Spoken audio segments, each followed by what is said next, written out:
اعوذ باللہ من الشیطان الرجیم بسم اللہ الرحمن الرحیم الحمد للہ رب العالمین والصلاة والسلام علی محمد وعلی آلہ الطیبین الطاہرین واللعنۃ الدائمۃ علی اعدائہم اجمعین اما بعد۔ محترم سامعین کرام، سید الشہداء امام حسین علیہ الصلوۃ والسلام نے جو خطبہ عاشور والے دن کوفیوں کے سامنے دیا، اس خطبے کے کچھ اقتباسات ہم نے آپ کی خدمت میں پیش کیے۔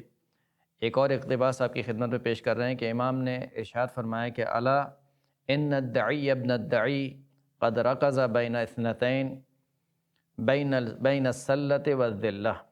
آگاہ ہو جاؤ کہ ناپاک شخص کی ناپاک اولاد نے مجھے دو چیزوں کے درمیان منحصر کر دیا ہے، یعنی میرے پاس دو آپشن کے علاوہ تیسرا کوئی آپشن نہیں ہے۔ بین السلۃ والذلہ، یا تو میں جنگ کروں اور عزت کی موت مارا جاؤں، یا پھر میں ذلت اور رسوائی کو قبول کر لوں، یعنی یزید کی بیعت کر لوں۔ وَهَيْحَاتَ مَا آخُذُ الدَّنِيَّ أَبَى اللَّهُ ذَلِكَ وَرَسُولُهُ، اور بہت دور ہے کہ میں اس پستی کو، اس رسوائی کو قبول کر لوں، جبکہ اللہ نے اور اللہ کے رسول نے اس بات سے منع کیا ہے کہ جو اس کے اوصیاء ہیں، جو اس کے انبیاء ہیں، وہ پستی کو قبول نہیں کرتے۔ پھر امام نے ارشاد فرمایا کہ وَجُدُودٌ طَابَتْ وَحُجُورٌ طَهُرَتْ وَأُنُوفٌ حَمِیَّةٌ وَنُفُوسٌ أَبِیَّةٌ لَا تُؤْثِرُ مَصَارِعَ اللِّئَامِ عَلَى مَصَارِعِ الْکِرَامِ۔ فرماتے ہیں کہ جو پاک و طاہر آباء و اجداد ہیں، اور وہ آغوش جو کہ پاک و پاکیزہ ہیں، اور وہ نفس جو کہ اصالت رکھتے ہیں، شریف النفس افراد ہیں، اصیل ہیں گے، اور وہ نفوس جو کہ انتہائی کریم ہیں، ان تمام لوگوں نے لا تؤثر مصارع اللئام، یہ تمام افراد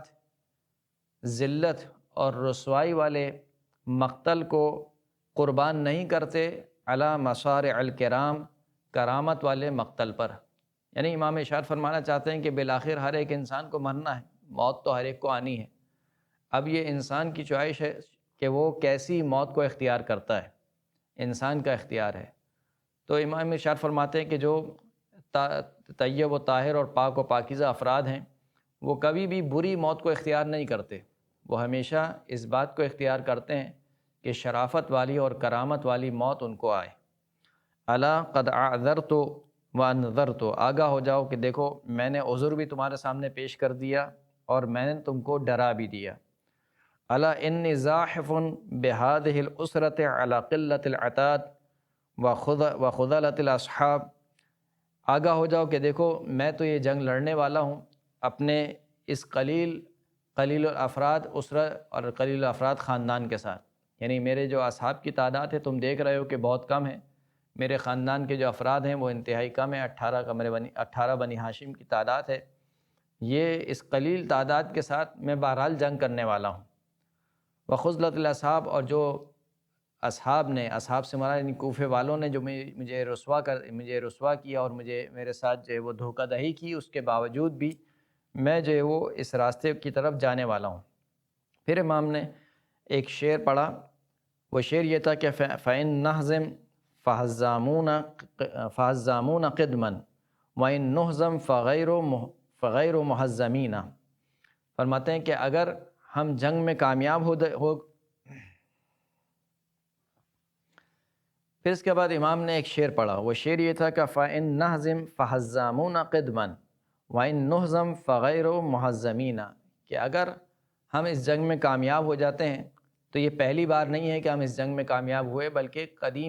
قدیم الایام سے پہلے سے ہی ہم جنگوں میں کامیاب ہوتے ہوئے آئے ہیں، اور اگر کوئی ہم پر غلبہ پالے تو وہ یہ نہ سمجھے کہ اس نے ہمیں شکست دے دی۔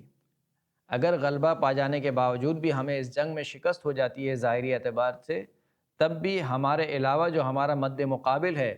وہی شکست خوردہ ہوگا۔ آج کون ہے کہ جس کا نام روشن ہے، آج کون ہے کہ جس کا نام لیا جاتا ہے، اور کون ہے امام حسین کے مقابل میں کہ جس کا نام و نشان تو کیا قبر کا نشان بھی آج معلوم نہیں ہے۔ تو امام فرماتے ہیں کہ اگر ہم پر غلبہ بھی پا لیا گیا، اگر ہم مغلوب بھی ہو جائیں تو بھی کوئی یہ نہ سمجھے کہ ہم ہار گئے، بلکہ ہمیشہ ہمارا دشمن ہی ہارا ہوا اور شکست خوردہ ہوگا۔ پھر امام فرماتے ہیں کہ الا ثم لا تلبثون بعدها الا كريث ما يركب الفرس حتی تدور بکم الرحى احد عہدہ الی ابی عن جدی، آگاہ ہو جاؤ پھر اس کے بعد تم نے تھوڑا بھی انتظار نہیں کیا، یعنی اس فتنے کی آگ روشن ہونے کے بعد تم نے انتظار نہیں کیا، تھوڑی دیر سمجھ لیتے کہ آخر یہ ہو کیا رہا ہے، لیکن بجائے انتظار کرنے کے تم نے کتنی دیر انتظار کیا؟ الا کریث ما یرکب الفرس، اتنا انتظار کیا کہ جتنی دیر میں گھوڑے پر چڑھا جاتا ہے، یعنی جتنی دیر میں گھوڑا سوار ہونے والا گھوڑے پر سوار ہوتا ہے تم نے فقط اتنا انتظار کیا، یعنی مراد یہی ہے کہ تم نے بالکل بھی انتظار نہیں کیا، یہاں تک کہ تمہارے درمیان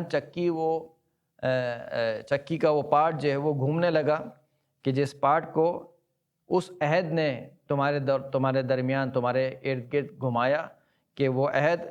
مجھ سے میرے بابا نے میرے جد سے کیا تھا، یعنی رسول خدا صلی اللہ علیہ وآلہ وسلم جو کہ پہلے سے ہی بشارت دے کے گئے تھے اور خبر دے کے گئے تھے کہ حسین ابن علی کو قتل کیا جائے گا، یہاں تک کہ ولادت کے وقت اور ولادت سے پہلے بھی رسول خدا امت کو بار بار یہ سمجھا رہے تھے کہ میرے اس بیٹے کو میری امت قتل کر ڈالے گی، اور امام حسین علیہ السلام سے بھی رسول اللہ نے یہی عہد لیا تھا کہ بیٹے تمہیں جو ہے وہ میرے دین کی خاطر درجہ شہادت پر فائز ہونا پڑے گا، تو یہ جو عہد ہے یہ عہد اس چکی کو تمہارے گرد گھما رہی ہے۔ پھر امام فرماتے ہیں قرآن مجید کی ایک آیت سے اقتباس کرتے ہیں، فَأَجْمِعُوا أَمْرَكُمْ وَشُرَكَاءَكُمْ، پس تم اپنے امر کو اور اپنے جتنے بھی شریک ہیں ان تمام کے امر کو جمع کر لو، ثم کیدو، پھر سب تم مل کر کیا کرو؟ مکر و فریب کرو جمیعاً، فلا تنظرونی، اور پھر اس کے بعد مجھے مہلت نہ دو، انی توکلت علی اللہ ربی، بے تحقیق میں اپنے پروردگار پر توکل کرتا ہوں، بھروسہ کرتا ہوں، جو میرا بھی پروردگار ہے، وربکم، اور تمہارا بھی پروردگار ہے، ما من دابۃ الا هو آخذ بناصیتها، کوئی جاندار نہیں ہے مگر یہ کہ خداوند کریم اس کی پیشانی کو پکڑنے والا ہے، ان ربی علی صراط مستقیم، کہ بے شک میرا پروردگار سیدھے راستے پر ہے۔ خطبے کے اس حصے میں سید الشہداء امام حسین علیہ السلام نے اہل کوفہ کو جس بات کی طرف تاکید دلائی وہ یہی تھی